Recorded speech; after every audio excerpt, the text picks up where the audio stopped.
Maïf. La prof de mon fils leur a fait croire que Pythagore c'était un influenceur. C'est sûr que niveau maths, il a influencé pas mal de monde. Et là, non seulement ils ont retenu le théorème, mais maintenant ils veulent tous une toge. Il en faut de l'énergie pour être enseignant. Alors pour leur rendre la vie plus facile, on est là. Maïf, assureur militant. Retrouvez des outils pour la classe, des solutions d'assurance et des aides professionnelles sur maïf.fr/enseignant.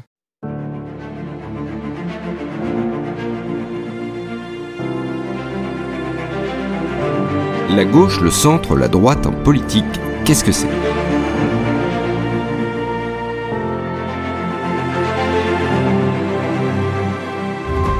Bonjour à tous. Voici un épisode un peu exceptionnel qui a pour but de vous expliquer les différences entre les grandes tendances politiques. La gauche, le centre, la droite et les extrêmes.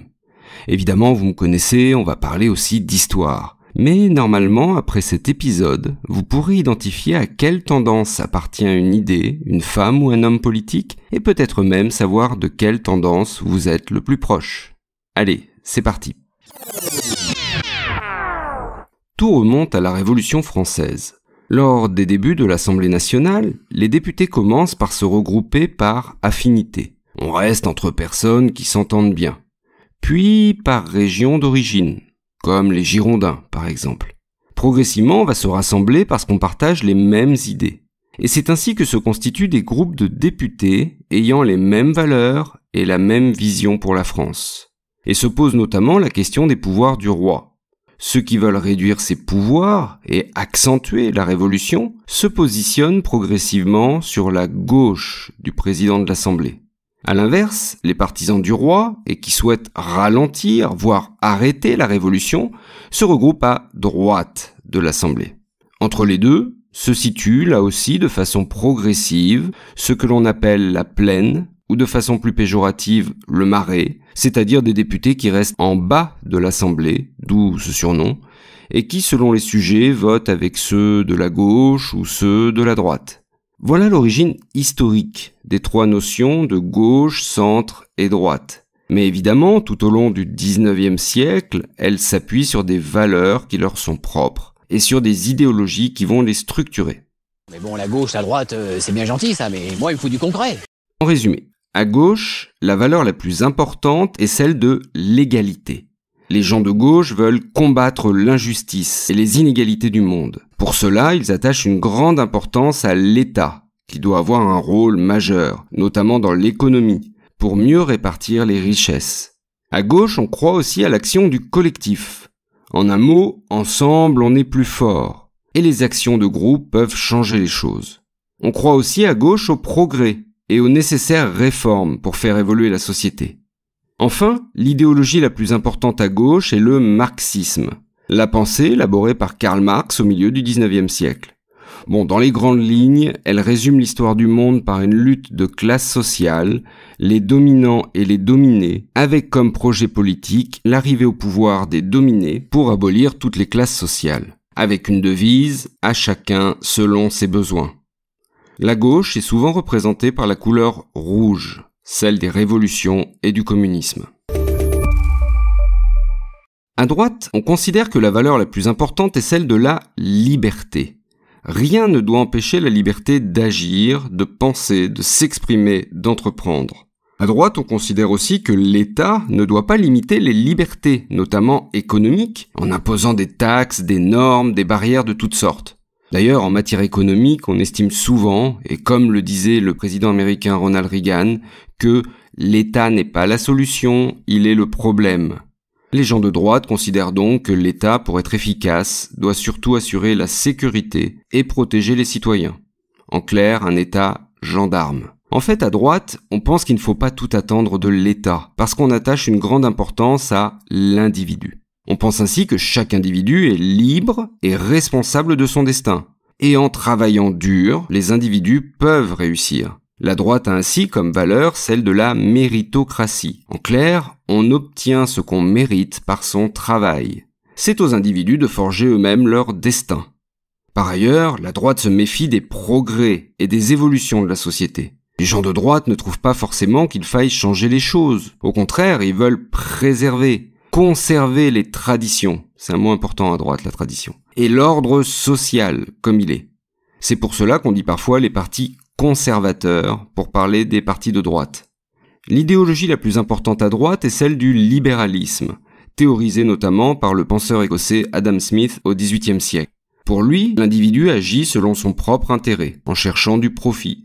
Et cette action individuelle sert finalement l'intérêt de tous, comme si une main invisible agissait pour assurer le bon fonctionnement du système. Mais justement, pour que tout fonctionne bien, il faut laisser les gens libres d'entreprendre et d'agir. L'État notamment ne doit pas les en empêcher. Il doit laisser faire l'économie et les individus. Le code couleur associé à la droite est généralement le bleu. Le centre s'inscrit logiquement entre la gauche et la droite. La valeur importante du centre est ainsi l'équilibre, la nuance, la modération. Le centre aime la liberté, mais avec de la justice sociale pour les plus vulnérables. Les centristes croient au pragmatisme. Ils rejettent les propositions trop radicales. Comme l'a dit François Bayrou, l'un des hommes politiques les plus caractéristiques de cette tendance, une idée n'est pas de gauche ou de droite, une idée est bonne ou mauvaise. Au centre, on se méfie aussi des idéologies, car on estime qu'elles fournissent un système de pensée préétabli qui empêche justement la nuance, la réflexion et surtout l'accord avec des gens qui pourraient penser différemment de nous. Les centristes cherchent en effet des compromis pour trouver des solutions qui conviennent à tous. En un mot, on n'est pas d'accord sur tout, mais on peut s'entendre sur l'essentiel. Un autre point commun du centre est son profond attachement à la construction européenne. Les centristes sont les Européens les plus convaincus, favorables à plus d'intégration européenne. Il n'y a pas vraiment de couleur associée au centre. On utilise habituellement le orange ou le jaune. Bien sûr, ces définitions sont simplifiées, et la réalité est plus complexe. Il existe de nombreuses nuances au sein de chaque tendance. Et n'oublions pas les extrêmes. On y trouve, oui, des positions plus radicales qui poussent justement à l'extrême les idées de leur camp. À l'extrême gauche, on va avoir des idéologies comme l'anarchisme ou le communisme révolutionnaire, qui veulent une révolution et une transformation radicale de la société pour renverser le système capitaliste et éliminer toutes les formes d'oppression et d'inégalité. L'extrême droite, elle, prône un nationalisme exacerbé, c'est-à-dire un patriotisme excessif, et surtout des positions anti-immigration. Elle considère en effet que l'immigration nuit aux traditions et aux valeurs, et que cette immigration est responsable de la plupart des problèmes que connaît le pays. Attention, par définition, les extrêmes n'aiment pas être qualifiés ainsi. Par exemple, l'extrême droite préfère généralement être appelée droite nationale. Si l'on voulait classer tous les partis politiques actuels en France, de l'extrême gauche à l'extrême droite, cela pourrait donner cette liste. D'abord à l'extrême gauche. Lutte ouvrière, LO, un parti trotskiste qui prône la révolution prolétarienne et l'abolition du capitalisme. Le NPA, le nouveau parti anticapitaliste, un autre parti d'inspiration trotskiste qui milite pour une transformation radicale de la société et l'abolition du capitalisme. À gauche de la gauche, ou dans la tendance gauche radicale, on trouve la France Insoumise, LFI, fondée par Jean-Luc Mélenchon. C'est un parti qui défend des idées de gauche radicales, notamment la justice sociale, l'écologie et un rôle très fort de l'État dans l'économie.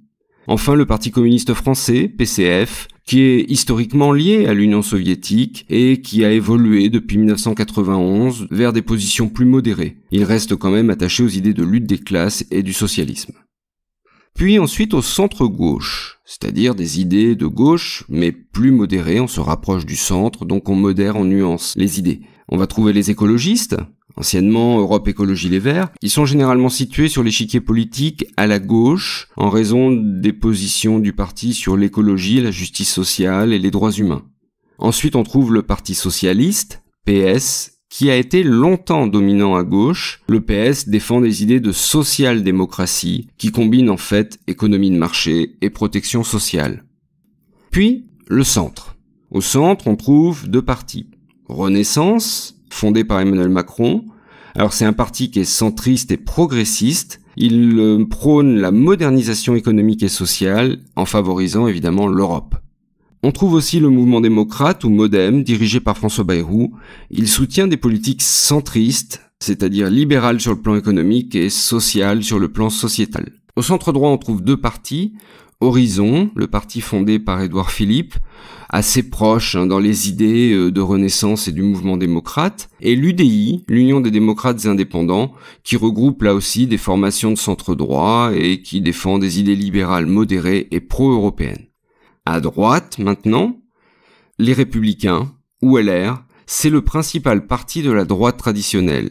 Il va soutenir des politiques économiquement libérales, il soutient le renforcement de l'ordre républicain et la préservation des valeurs traditionnelles.